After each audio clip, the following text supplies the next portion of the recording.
Okay guys, tuturuan ko kayo kung paano magluluto ng mais. Okay guys, unang-una guys, ano kayo guys, magpakulo kayo ng tubig. Tapos guys, ganito na.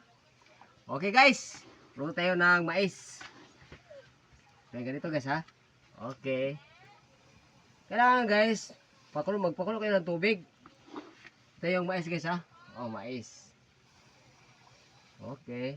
Huwag yung masyadong maramihin guys kasi para mahalo to sa ano guys, yung kinakulo yung at yung mais.